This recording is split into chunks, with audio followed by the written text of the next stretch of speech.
Living Life to the Fullest, the Co-Researcher Collective. Produced by Emma Vogelman, Sally Whitney, Carrie Ames, Lucy Watts MBE, Katie Evans, Ruth Spur, with Kirsty Lydiard.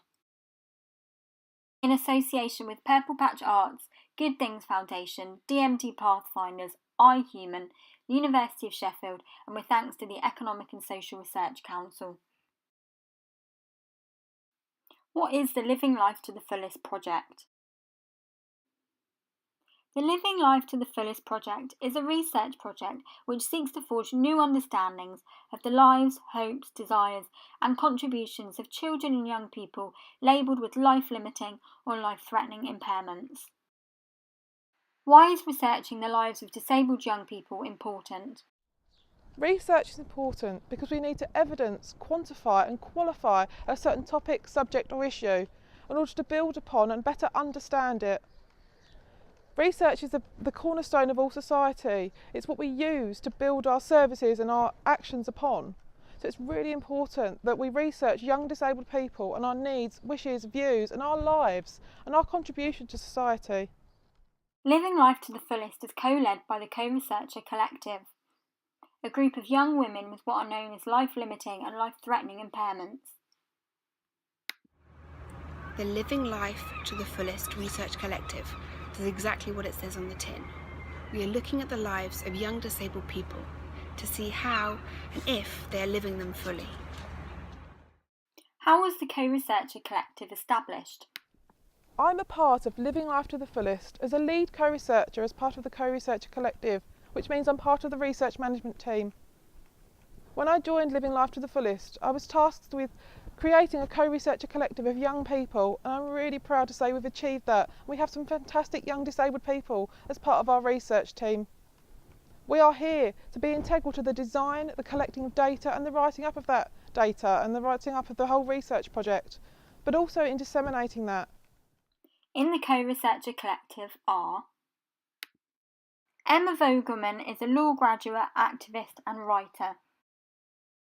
Sally Whitney has been living with life-threatening illnesses since she was 17, but her life is made much fuller by her assistance dog, canine partner Ethan. Carrie Ames is a 29-year-old full-time wheelchair user, blogger and writer. Lucy Watts MBE is a proud young disabled woman with a passion for the great outdoors, for writing and photography, who dedicates her time to making a difference for others and lives life to the fullest with support from her assistance dog, Molly. Katie Evans is a disabled young woman. She is a disability studies graduate and now works with a number of third sector organisations. Katie is rarely without her canine partner, Folly, who is her assistance dog and 24/7 comedian. Ruth Spur is a disabled young woman and blogger whose blog is entitled Ruth's Bucket List, a Spoonie's Journey Through Life. In this short film, co-researchers share their experiences of being and becoming researchers. Emma Vogelman. Hi, my name is Emma Vogelman, and I am one of the co-researchers on the wonderful Living Life to the Fullest project. And I joined the project because as a young disabled person with a life-limiting condition, I've answered loads of questionnaires, loads of surveys about my condition and my life, but I've never been asked how I feel about my life and how I feel about my future, and if my life-limiting condition impacts how I think and feel in any way. So I thought this project was a great opportunity to really understand what's on the minds of young people with these conditions and what their hopes and ambitions are, and that hopefully will leave behind a legacy that will show that we are just like everyone else. We have our insecurities, we have our ambitions, and this project will serve as a record of the amazing things that we achieve and all the things that we hope to achieve. So hopefully you all enjoy our research as much as we had fun conducting it. Carrie Ames. To me, living life to the fullest means setting personal, meaningful, motivational goals and focusing my time and energy into achieving them. I feel privileged to have been invited to participate with the Living Life to the Fullest project as a co-researcher. I aim to play an active role and to contribute effectively to this worthwhile research project, since I consider it to be so significant and relevant to me and my peers in the LLLTI community. Together, we may seek to improve the lives of young disabled people with life-limiting conditions. I hope to acquire valuable new skills and experiences whilst also building my self-confidence, which is something I really struggle with.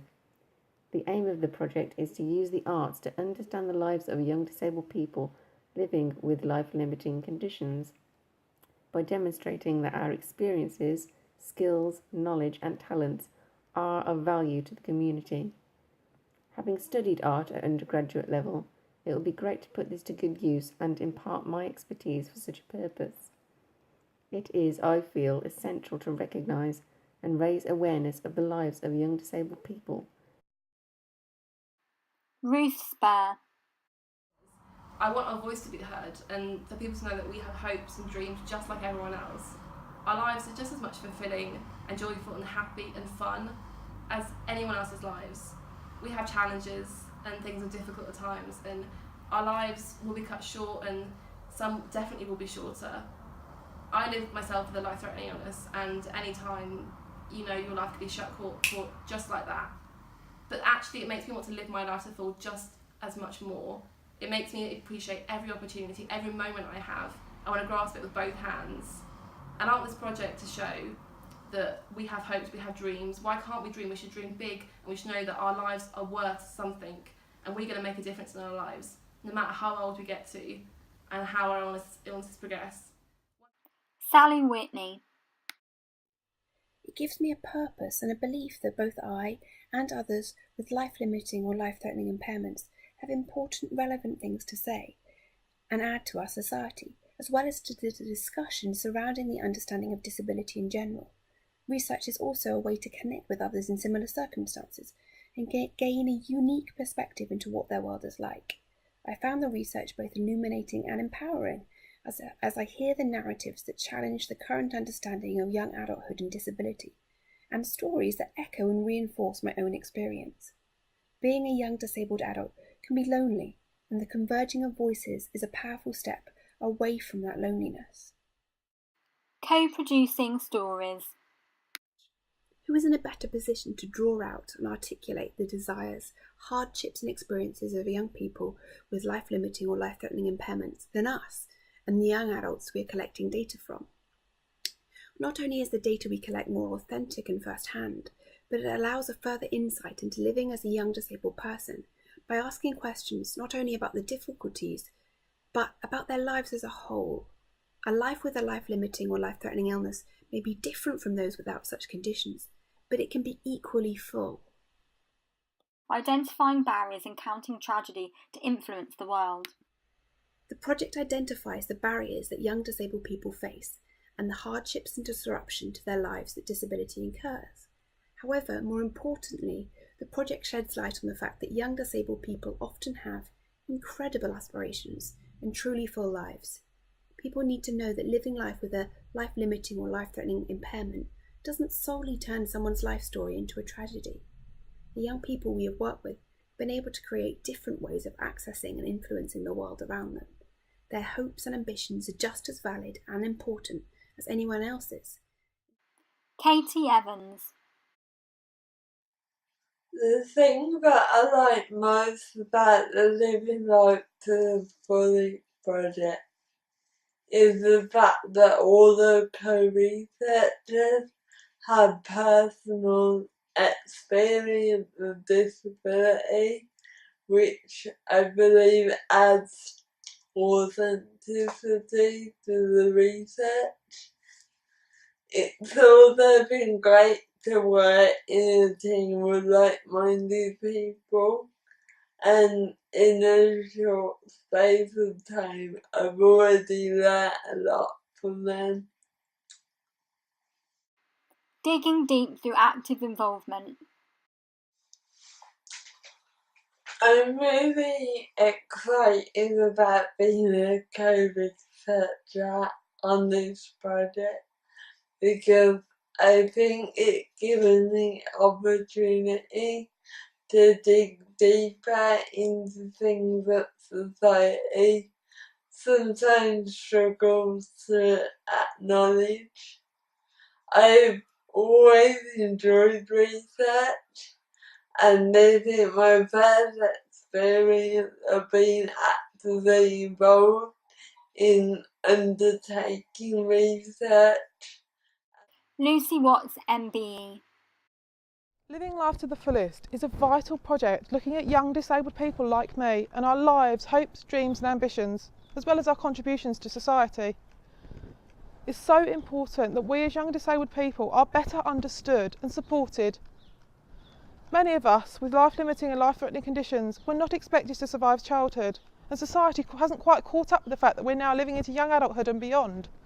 They also don't seem to understand that we want to live our lives to the full. We have lives to lead, things to do, dreams to chase, goals to achieve, and society needs to support us in doing that. We may be disabled and have a life-limiting condition, but that doesn't mean we can't contribute to society, and that doesn't mean we can't live good lives. I'm delighted to be a part of Living Life to the Fullest, this groundbreaking project which involves young people in the project and not just as a subject but as part of the research management team. Thank you. With thanks to Purple Patch Arts, Good Things Foundation, DMD Pathfinders, iHuman, University of Sheffield and the Economic and Social Research Council.